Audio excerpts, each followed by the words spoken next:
সদস্য জনাব মোহাম্মদ আব্দুল মালিক সরকার, ময়মনসিংহ ৬। সম্পূরক প্রশ্ন করুন। মাননীয় স্পিকার, আপনাকে ধন্যবাদ।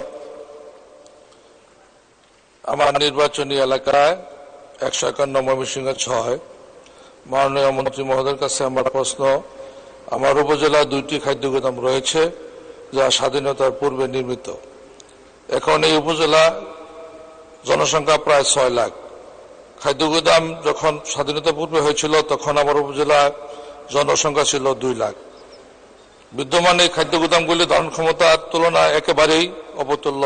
এই প্রেক্ষিতে উল্লেখিত বিষয় বিবেচনা নিয়ে আমার নির্বাচনী এলাকায় খাদ্য গুদামের নতুন ভাবে করার জন্য মাননীয় মন্ত্রী মহোদয়কে আমি গ্রহণ করার জন্য আবেদন করছি।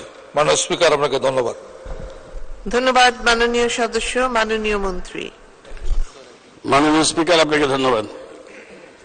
আমাদের নতুন খাদ্য গুদাম নির্মাণের প্রকল্প ইতিমধ্যে পাশ হয়েছে। ১৬৭টি নতুন গোডাউন নির্মাণ করা হবে।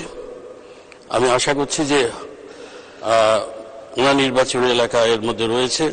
উনি যদি একবার মন্ত্রণালয়ে উনি একটু চা খেতে আসেন তাহলে তালিকাটা আমরা দেখে ওনাকে কনফার্ম করে দিতে পারবো। আমি ওনাকে আসার জন্য আমি অনুরোধ করছি। আপনাকে ধন্যবাদ মাননীয় স্পিকার। ধন্যবাদ মাননীয় মন্ত্রী।